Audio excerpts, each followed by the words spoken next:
Hello guys, welcome back to my YouTube channel vlogging world. तो सुबह हो चुकी है, सुबह के 6 बज गए हैं और मैं फ्रेश होके नहा वहा के आ गई हूँ। अब मैं जा रही हूँ, उनके लिए खाना बनाऊँगी, क्योंकि 5 मिनट भी लेट हुआ ना तो फिर सारा काम लेट हो जाता है। सुबह होते जैसे मेरे हाथों में ना पता नहीं कौन सी स्पीड आ जाती है। इतना फटाक झटाक काम मैंने कभी किया नहीं अपने मायके में, तो मैंने कब काम ही नहीं किया मैंने। तो अब लगता है यार किया होता ना तो अच्छा होता। तो एक तरफ फटाक से लगाती हूँ सब्जी का बघार, अगली तरफ दूध चढ़ा देती हूँ। दूध पका लो सुबह ना तो अच्छा रहता है, क्योंकि पिछले दिन का दूध रहता है ना तो फटने का चांस रहता है। आजकल गर्मी भी होने लगी है तो इसीलिए मैं दूध चढ़ा देती हूँ। एक दिन क्या हुआ था कि मैं दूध नहीं चढ़ाई थी, मुझे चढ़ाना भूल गया था, तो मेरे को दोपहर में याद आया, तब तक दूध फट गया था। यार नुकसान हो जाता तो वो अच्छा नहीं लगता। तो एक तरफ सब्जी पकारूंगी,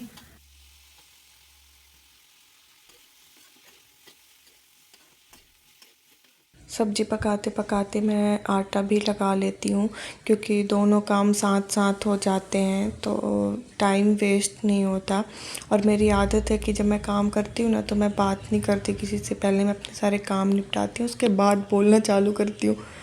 जैसे मैं मौन व्रत रख लेते हैं ना वैसे रख लेती हूँ, क्योंकि मेरा फोकस हट जाता है अगर मैं काम करते वक्त किसी से बात करने लगूँ तो जब तक काम होगा तब तक मैं कुछ नहीं बोलूँगी, ऐसे ही मुंह बंद रहेगा। फिर अगला काम होता है रोटियां सेकने का। तो मैं गिन के रोटी बनाती हूँ। और बोलते गिन के रोटियां नहीं बनानी चाहिए, पर यहाँ शहरों में ना फिर गाय भी नहीं मिलती हैं तो किसे रोटी डालो, इसलिए मैं गिन के रोटी बनाती हूँ। इनके टिफ़िन के लिए 2-3 खाने के लिए और 2-3 अपने लिए, बस। मैं एक्स्ट्रा नहीं बनाती हूँ, क्योंकि गाय भी नहीं मिलती और कुत्ते भी नहीं यहाँ के खाते हैं। यहाँ के कुत्ते ना नॉन वेज खाने की इनकी आदत हो गई है लगता है। ये रोटियां वगैरह नहीं खाते हैं तो फिर वो फेंका जाता है, वो अच्छा नहीं लगता मुझे। फिर इनका टिफ़िन लगाओ, इनका टिफ़िन लगा के दो। एक टिफ़िन में मैं डालती हूँ सब्जी रोटी और एक में सलाद पैक करती हूँ, और एक छोटी सी डिब्बी में इनके लिए कुछ मीठा रख देती हूँ, क्योंकि इनको मीठा खाने के बाद चाहिए और इनको पसंद भी है मीठा। तो बस वही करती हूँ। और मुझे एक चीज़ पता चली है अभी कि प्लास्टिक के बर्तनों में खाना नहीं खाना चाहिए, तो मुझे टिफ़िन चेंज करना है, क्योंकि वो नुकसान करता है प्लास्टिक के बर्तन में खाना खाना। ये मेरे घर से मतलब आने भेजा था ये घी, तो अब ये घी ख़त्म होने वाला है यार, तो मेरे को कम कम यूज़ करना पड़ता है, क्योंकि मुझे बाहर का घी पसंद नहीं आता, क्योंकि मैंने हमेशा घर का घी ही खाया है। तो मैं कम यूज़ करती हूँ। तो ये आजकल पूछता है कि यार आजकल रोटियों में घी कम हो गया, क्या बात है। अब मैं क्या ही बोलूँ कि मेरे को बाहर का घी खाना नहीं है, इसलिए मैंने कम यूज़ करना चालू कर दिया है। मैं इनको खाना देने जा रही हूँ। Bye, see you, take care. चालू करूँगी अपने सारे का। और नींद पूरी नहीं हुई, क्योंकि रात में मैं लेट सोई। वीडियो एडिटिंग की वजह से ना रात में थोड़ा लेट हो जाता है आजकल मुझे सोने में, तो लेट उठी।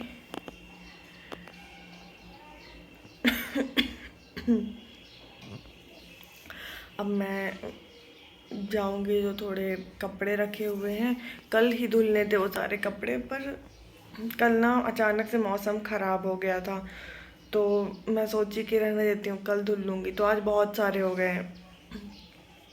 अब जा रही हूँ कपड़े धुल लूँ फटाक। मैं छत कपड़े फैलाने आई तो मुझे पुरानी स्टोरी याद आ गई। मैं नहीं आई थी ना, तो मुझे मालूम नहीं था कि यहाँ पे सबकी अपनी अपनी डोरियाँ लगी हुई हैं। तो मैंने किसी और की डोरी पे डाल दिए कपड़े, तो उन्होंने मेरे से बोला कि यार मत डाला करो, अपनी डोरी बांध लो। यहाँ पे सबने अपनी अपनी डोरियाँ बांध रखी हैं, तब मुझे पता चला, वरना मैं किसी किसी की उस पर डाल ही देती थी। मैं भी छत में आई थी कपड़े फैलाने। मैं ना सुबह सारे काम जल्दी जल्दी अपने निपटा लेती हूँ यार, क्योंकि फिर छत में आने का भी मन नहीं होता, इतनी तेज़ धूप हो जाती है। देखिए अभी कितने बजे रहे हैं, अभी 9 साढ़े 9 हो रहे हैं और अभी से इतनी धूप आ रही है। मैं छत से आई तो अपना बिस्तर लगाई। अभी हमने बेड नहीं लिया है, क्योंकि हम हो सकता है यहाँ से चले जाएं, क्योंकि मेरा ना यहाँ रहने का कुछ खास मन नहीं करता। तो मैं इनको पुणे शिफ्ट होने के लिए बोल रही थी, पर पढ़ते पढ़ते एक टॉपिक ना समझ में नहीं आ रहा था, और जब कोई मुझे चीज़ समझ में नहीं आती ना तो मेरा दिमाग काम करना बंद कर देता है। तो मैंने अपने दिमाग को आराम दिया और मैंने अपनी किताब ही बंद कर दी।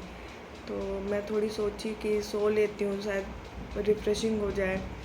तो सोने गई तो ये फिर ठक ठक की आवाज़ इतनी आती है। आज मैं आप लोग को दिखाती हूँ कि लगता है कि बिल्डिंग मेरे ऊपर गिर जाएगी और मैं उसी के नीचे दब जाऊँगी, इतना ठक ठक होता है। आइए मैं आपको दिखाती हूँ आज कहाँ पे चल रहा है कंस्ट्रक्शन का काम। ये इधर पे चल रहा है कंस्ट्रक्शन का काम, ये पूरा घर तैयार हो रहा है। इस बिल्डिंग में कम से कम नहीं रहती होंगी तो 10-11 फैमिली रहती होंगी। अब ये और तैयार हो रहा है तो अच्छा है। नीचे हम लोग को ठंडक होने लगी है, पर जब हम ठंडी में यहाँ पे थे ना तो इतना ज़्यादा ठंड लगती थी यार। ऊपर तराई ये लोग करते थे, उस वजह से बहुत ठंड होती थी। और ऊपर भी यहाँ पे कुछ बन रहा है, इन्होंने बम्बू वगैरह लगा रखे हैं और मेरा जीना मुश्किल हो रखा है यहाँ पे। तो इन्होंने ये पता नहीं क्या बना रहे हैं यार, मेरे तो समझ से ही बाहर है। मुझे समझ में नहीं आ रहा कि ये बन क्या आ रहा है। शायद ये सीढ़ी के ऊपर वाला जो घर होता है ना वो बना रहे हैं। एक दिन यहाँ पे एक भैया काम करते हैं, उनसे बोला यार थोड़ा कम हल्ला किया करो। मेरे से हो गया एक नुकसान, ये देखो ये पूरी चाय पत्ती गिर गई यार, हाथ से छूट गई। मुझे ये समेटने में पता नहीं कितना टाइम लगने वाला है यार। ये नीचे तो गंदी भी हो गई होगी। शिट, मैं ऊपर ऊपर को उठाऊंगी बस, नीचे का क्या ही करूँगी उठा के, नीचे तो कचरा होगा। ये वाली सही है ढक्कन की। तो गाइज़ आज का ब्लॉग मैं यहीं पे ख़त्म करूँगी, क्योंकि मुझे बाज़ार जाना है सामान लेने। तो सामान लेके आऊँगी ना तो हाथ में फिर जगह नहीं होगी मोबाइल पकड़ने की, इस वजह से प्रॉब्लम होगा। तो चलिए मिलते हैं अपने नेक्स्ट ब्लॉग में। तब तक के लिए अपना ध्यान रखिए, मस्त रहिए, खुश रहिए और हमारे चैनल पे ऐसे ही बने रहिए। Tata bye bye.